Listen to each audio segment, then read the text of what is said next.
Growing up, I never had the highest opinion of myself. Like, I generally thought that I was literally retarded and that I would be incapable of doing almost anything throughout my life. This reflected what I was told by one parent in particular, but by some other people around me as well. And it was a belief that I very much internalized. I was very strict with myself, very hard on myself for mistakes. And as the years went on, this started to change. I stopped viewing myself as overtly stupid and more so just normal. I have some challenges that maybe some other people don't have to face, but I don't view those challenges as things that make me a lesser person, nor do I view them as a distinct sign of a lack of intelligence. It simply means that I take a little bit more time to do certain things, or there's been a higher learning curve for things that I was not taught to do. But the bizarre thing is, even back when I had a much lower opinion of myself, I still was capable of viewing other people in a fairly judgmental light rather than being one of those people with low self-esteem that puts themselves below absolutely everyone else, never consults their own opinion, never really judges the stupidity and silliness of those around them. I very much did judge those people for those things, but I also at the same time just thought, well, I'm also retarded. I'm just not quite as retarded as these people, which created a strange and schizo dynamic. I guess it just goes to show that being judgmental is something that most of us inevitably do or fall into. It's not something that you can totally eradicate no matter how low you view yourself. There's always going to be something that calls your attention and then you go, that's just not right. and I seem to have that about a lot of things and a lot of people. And in fact, it would make me quite angry. At times I would get frustrated with other people's attitudes and ways. And that was my life. As time went on, I became more patient, but also I developed more perspective where I stopped being as harsh on myself and I became a lot more patient with myself, which allowed me to be more patient with those around me. Needless to say, the antisocial streak that I've carried with me throughout my life never really went away. I never really ceased to be someone who found others' behaviors and tendencies frustrating and felt that many of them were lacking in perspective. The thing is, you can't just go out and say that about people, otherwise you're not going to make any friends or have any influence. And so I was in this situation back when I was still trying to be a little bit more social, where I had to reorient my perspective very deliberately, but only in a superficial sense, because I couldn't actually change the way that I thought, evidently thought about other people's thoughts and behaviors. And so I had to develop this character over the surface that either didn't mention things that I found frustrating, or very passively mentioned them but not so much, or just said the exact opposite of whatever I thought. And every time I did this, I found it very degrading. I found this experience just sort of gross in terms of how it felt. There were times when I felt satisfied about it if I did a particularly good job at seeming a way that I wasn't, and it was very believable. And I would almost feel satisfied about the artistry behind that. But that feeling never remains. At the end of the day, you just sort of feel bad for not saying what you really want to say, not expressing how you truly feel about this or that thing, this or that person. These characters that I created, that I formulated for the rest of the world, these masks that I put on, um, while useful, did not feel satisfying to utilize. And it pushed me more and more towards isolation, towards this desire to isolate. I think a lot of the time we are told that our success in assimilating into society is dependent on how well we can mask in that society. The problem with me always ended up being the fact that I could do it, and I could do it very believably, but the masks that I utilized were quite different from how I actually am, leading to moments in which the truth sort of came out, but it was still a much more dull version of what it really was, and that would cause cognitive dissonance or frustration in the people around me. Frustration that I was not able to react to very well, because in my mind I was thinking, this is such a dulled version of my real opinions. If this is how you react to me significantly holding myself back in a huge way, how would you react if you heard what I really thought, you know? And this happened to me various times because I was forcing myself to interact with people that I had a quite low opinion of. And I don't do that anymore. I just don't do that anymore. If there's somebody that I do not like, or I think really just has nothing of meaning, of significance to add to a conversation, I just don't talk to them. I just don't do that.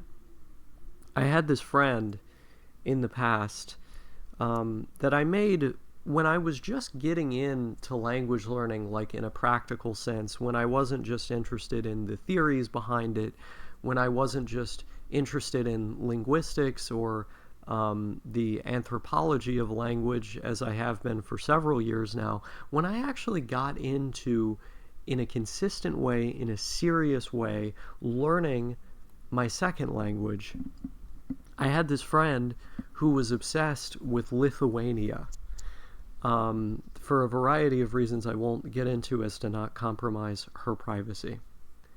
And from the initial conversation that I had, the very first one, I thought, this person is a wet match in a dark cave. This is not an intelligent person. But they very much think that they are. Something I should also mention here is it's not as though I was the only one who got this impression. My best friend at the time, no thank you, at the time, he's still my best friend.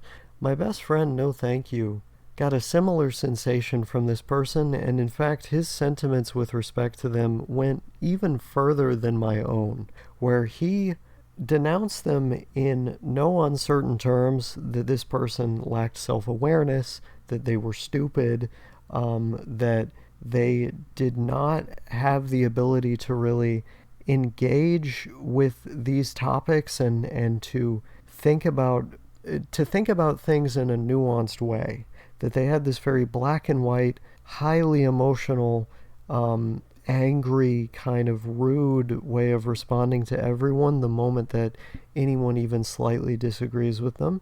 And so they weren't really able to engage in any kind of discussion that didn't end up with them basically shit-flinging and becoming extremely defensive, to the point where, like, in his own words, it was like talking to a 14-year-old. And this is, the person we're talking about was almost 30 years old, It was very bizarre. And so there's an extent to which our own first feeling can be deceiving, depending on the context, and it's good to be skeptical of first impressions at times. But when both you and your best friend, your most trusted friend, is like, this ain't it, chief, probably best to not talk to this person, But I did not have the wherewithal to listen to either of our instincts. And so as a result, I ended up becoming traumatized by this person.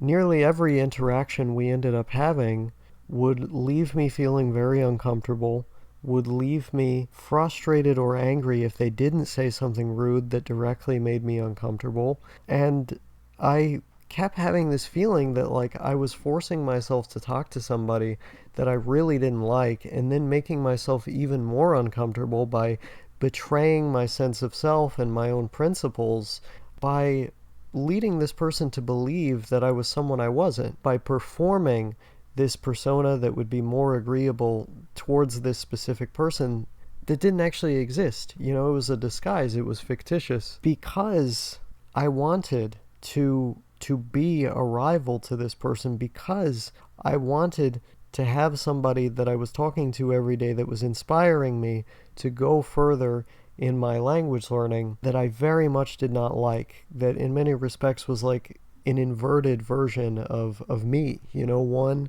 that is completely different from me in all these particular ways, these exact opposite kind of ways. I found it inspiring, but at the same time, I found it a very disagreeable and uncomfortable experience, one that resulted in me developing these painful, traumatic memories that ended up getting called back to in various situations where, you know, if somebody talked to me like that even once, rather than many times as that person did over the course of the period of time I was talking to them, I would have stopped talking to them, you know, in normal circumstances. But I kept talking to that person because that was my rival. Which is one of the most frustrating things when you encounter somebody who is elitist about other people, like they think the rest of society is unenlightened, puny, all of these things, which, by the way, I don't even think. I don't make these broad generalizations about people, or at least I try not to, because number one, it's inaccurate. Number two, it it doesn't actually say very much about the topic that you're talking about. It just more so comes off as venting than anything. But I digress. You could tell she had this pretentiousness, which is something I don't like. I think pretentiousness is, you know, if you had a coin, on one side you've got anti-intellectualism and resistance to talking about things in a deeper way, and to, you know, trying to discover what's going on with these different topics. And then on the other side of the same coin you have pretentiousness, people who place undue value on that intellectual process, people who I almost coughed, people who are obsessed with the idea of seeming smart and appearing smart, but they aren't actually. And they're obsessed with sort of symbols of intelligence and things like this, even though they don't actually like these things. And I could read all that about this person a mile away, having talked to them. But I thought, you know, maybe I'm wrong. I don't want to think this about somebody. This seems pretty judgmental.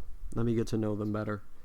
And especially through some of the more detailed conversations that we had, it became very apparent to me that not only is this person incapable of introspection, of significant introspection, they're also not very knowledgeable about almost anything.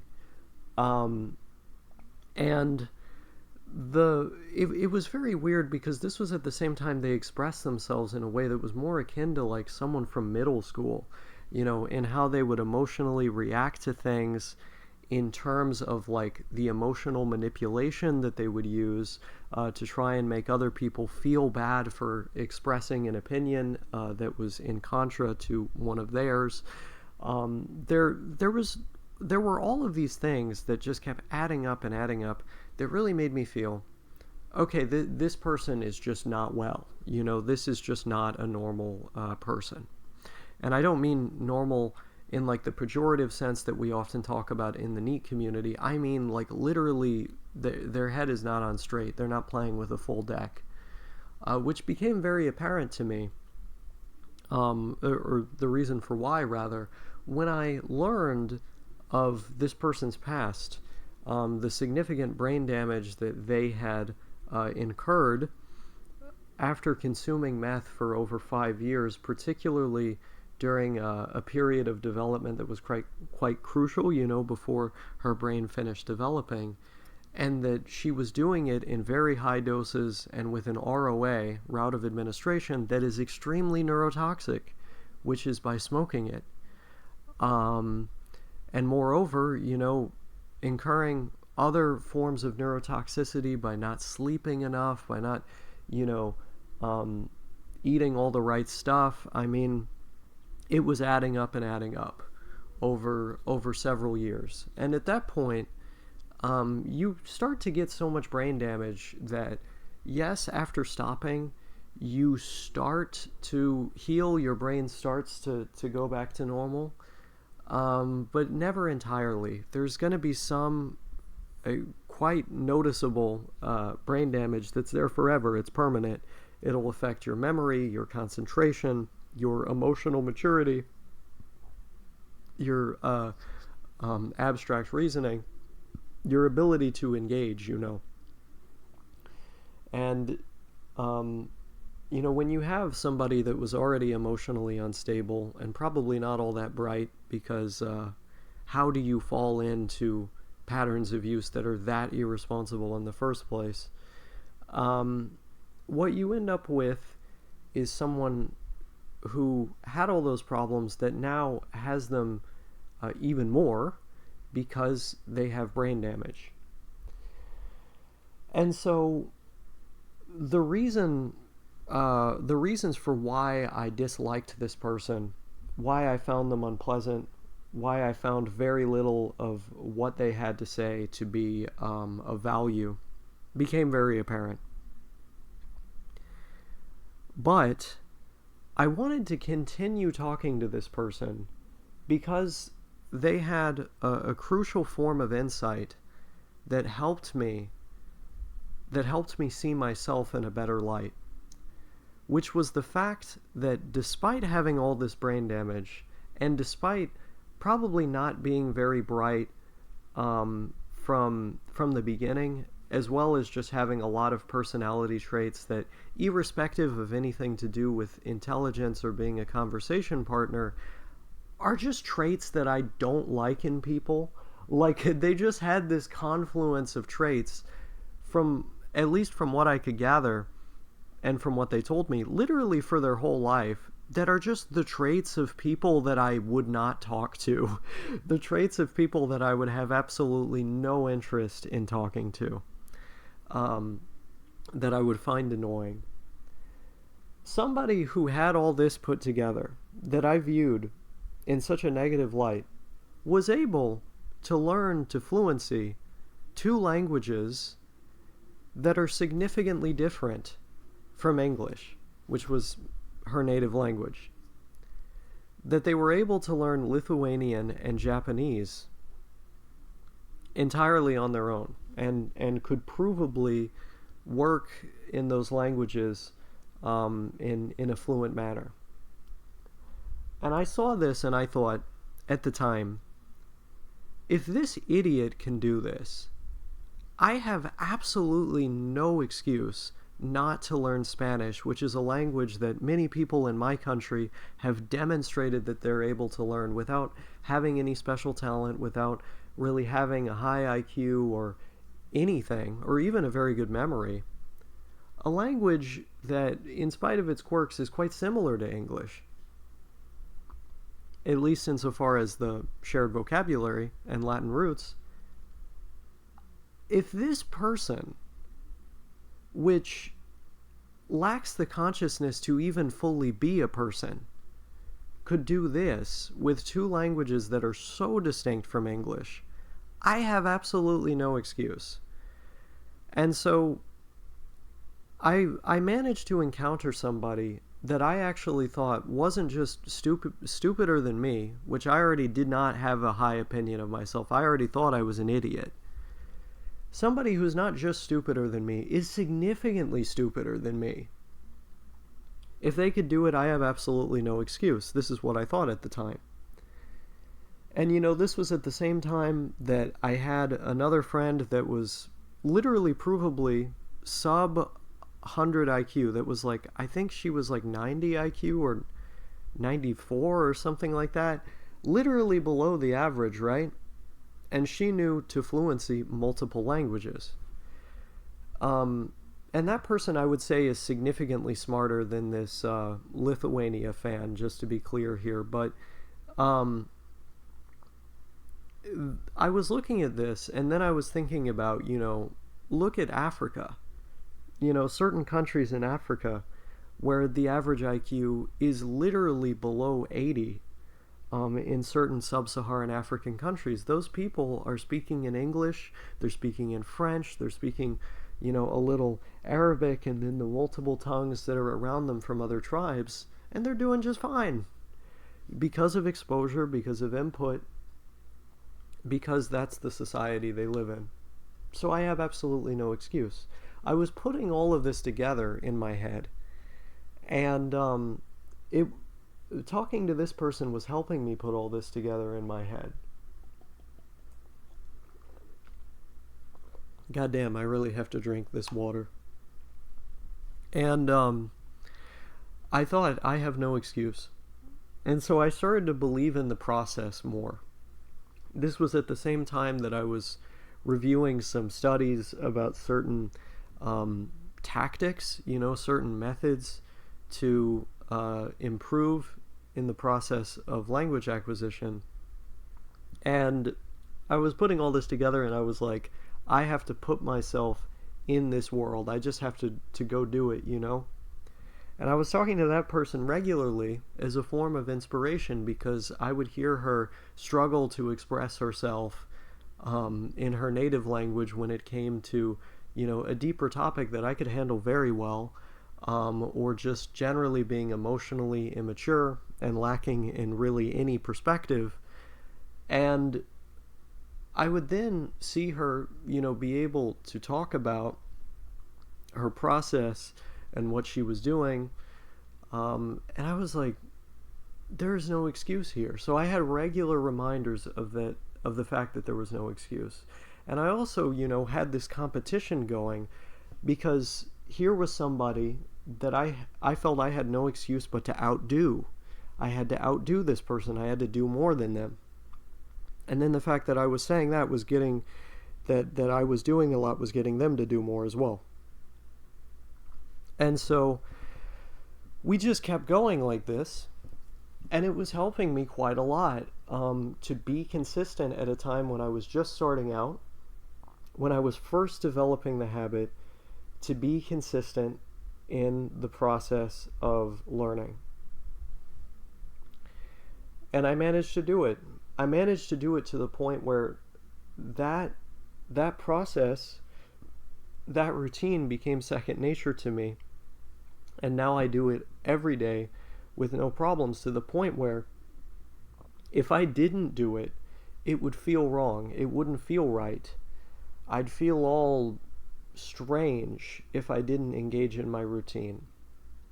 Which is the point I wanted to get to, where it was solidified as a habit. I had to utilize that early time where I was first building the habit as best as I possibly could to create the habit.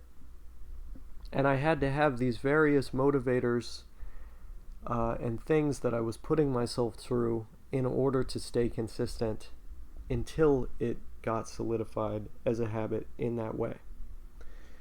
And that person was a big part of that. Not because anything about them was actually insightful or intelligent or inspiring, but because the fact that someone that stupid could achieve so much in the realm of language learning necessarily means that language learning is not really all that big of a thing. And it wasn't as big of a thing as I had been making it out to be for years. I built it up in my head as this huge challenge, as this thing that I would never be able to do. My mindset was totally off. My mentality was totally off. Because I had suffered failures each of the times that I had tried, And rather than seeing those failures as an opportunity to learn, I saw them as an opportunity to punish myself and to make myself feel bad, which of course is inevitably going to lead to anybody giving up because they're not thinking of it the right way. This was a product of the scolding that I would receive from my own father whenever I attempted to learn a language. When I tried to learn Norwegian, for example, when I was 12, I showed my dad some of the stuff I was working on, and I got yelled at, I got insulted, especially for my accent, which, having an accent in a language doesn't actually matter. What matters is the fact that you can pronounce all the words exactly as they're meant to be pronounced. And as far as I know, I probably was, because I taught myself the alphabet and the phonology in the language as I was learning vocabulary. So sure, I had an accent. Who cares? Even if I was pronouncing the words significantly wrong, what exactly can you expect of a literal 12-year-old that was learning a language on their own? And so I received this harsh scolding for everything that I was doing, and I just gave up. That was it. And this happened, back then every time I tried learning a language. I kept feeling this draw to so many of the languages of the world, and I kept giving up because I would not be encouraged for what I was doing, and I would actively be put down and insulted for what I was doing. This is at the same time that I struggled in terms of my schoolwork, because I could not focus on my schoolwork when I had that persistent feeling of hunger that I had throughout my childhood that prevented me from being able to just put myself in the work entirely. And because I didn't have the understanding at the time that my problem was that I was hungry, I thought I was just stupid and incapable. And so all of these things kind of added up, along with other things, to lead me to have this incorrect mentality about my language learning.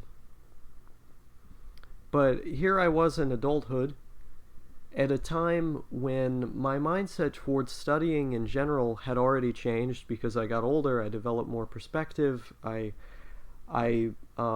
started to have better nutrition, I started to apply the same mindset I had towards dying in a video game, which I can do a million times. I can die in the same game over and over and over, and I'll just keep playing because the game is fun, and the process of overcoming the obstacle is fun, of thinking about what I'm doing. I started to see studying like Dark Souls. And that change in mindset was so huge for me. It was so fundamental. And that change had already happened by the time I started to do language learning in a serious and consistent way. So I came to it with that mindset as well, of, okay, I'm entirely accepting of failure. I'm not upset with myself when I make a mistake. I just view it as a part of the process, the same way as I see it in a video game. And there comes this person when I'm first starting out and when I'm really hyped about this process of language learning, and I'm seeing results because I'm using good tools, I'm using good methods, and I feel so amped up and excited about it, but I still have these doubts about myself and about my ability, and I'm worrying a little bit. And here comes this person, absolute retard, that was able to do all this stuff, and I thought, all right, bet. If this bitch can do it, I can do literally anything. I can learn any language if this bitch could do it. Definitely this one. And so I got into it, and I stayed consistent, and I kept going. And the rest was history.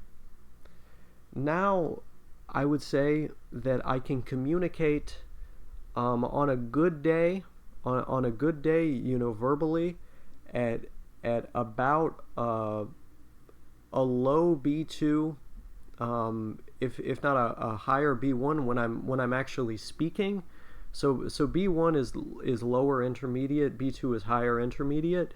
When I'm speaking, it depends on the context, right? But when I'm speaking, I'm either at an upper B1 or a lower B2. When I'm writing, I would say I'm at a higher B2 or straight up like a C1 at times when I'm writing. And then when I'm listening, I can understand just about everything that I want to understand about any topic.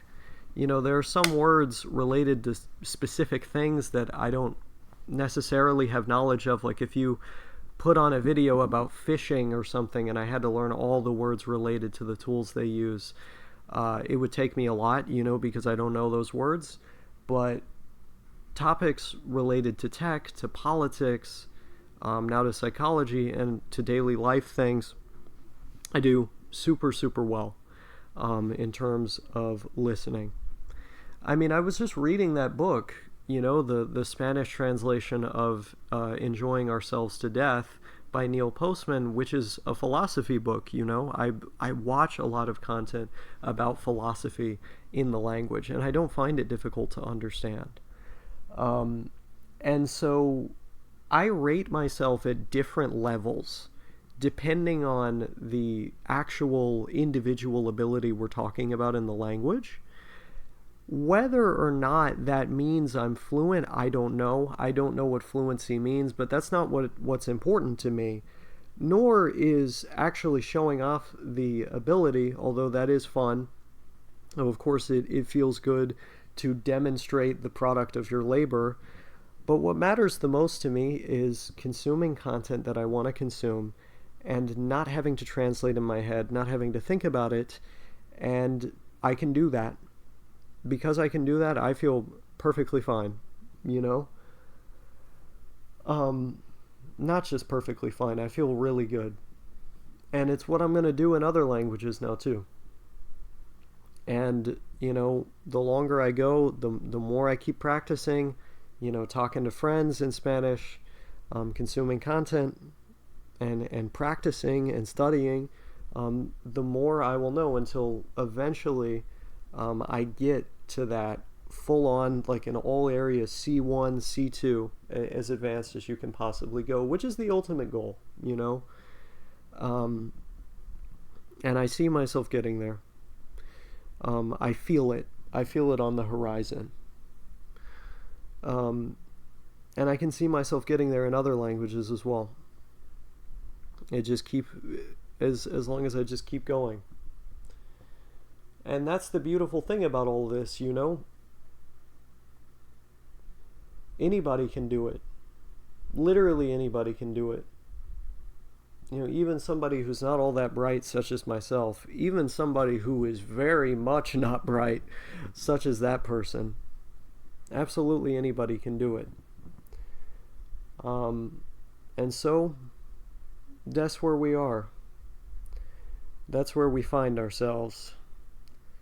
I feel like this was important for me to talk about because it documents perhaps a rivalry, we might say, that I once had, but also it documents the process I underwent to make that person believe that I saw them in a positive way.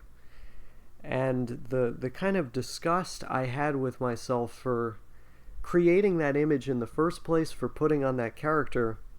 Of course, I knew that was the only way we could really be friends, because if I just told them, I think you're a fucking moron and I don't like you, well, we wouldn't have much to talk about. But I was thinking it the whole time in the back of my head. And I don't know, it's very strange. It's very strange to undergo all of that just to be social. And just to be social primarily because you think that somebody is useful to you, you know? There's another layer of that I just, morally, maybe that's not the best thing. But I think at the time I needed a rivalry, I needed competition, I needed somebody whose experience could inspire me, and particularly somebody that I looked down on who could inspire me.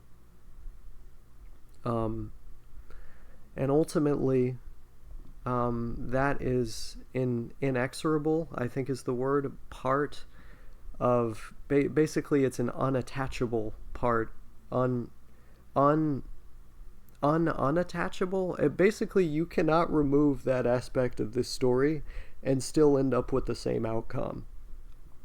Um, without me having known that person, maybe I wouldn't have come as far as I have now. And so they were a crucial character in the development of my uh, language ability and of myself, of who I am now. And so, in that regard, I'm thankful to them and the interactions that we had, but I'm not so thankful for everything else because I just found talking to them a very unpleasant experience that regularly made me feel bad. This is the other thing, too, that I didn't really mention. I mostly mentioned in this video the things about them that I kind of looked down on or didn't like. I didn't even mention the fact that they were a very rude person. They were very rude and just kind of like unsensitive to the feelings of those around them, because I think they lacked the ability cognitively to really put themselves in other people's shoes. I don't think they had the ability to do that. Probably due to, what we've been talking about, which is a lack of I don't know, cognitive fortitude, white matter, whatever you want to say. And so they'd regularly say these insensitive or mean things. I think the other thing was because they were emotionally unstable. People like that just react to whatever they're feeling. And it's kind of sad, It's not fun to talk to people who are not self-aware, who are mean, and also very pretentious. But as I said, it all, at the end of the day, was very useful. It was all very useful, and the outcome was good. But I don't see a reason for me anymore to socialize with people that I don't like. I just socialize with people that I do like. And when I get to do that, I'm happy. But I don't want to have a life where I'm talking a certain way and behaving a certain way just to interact with people I don't like.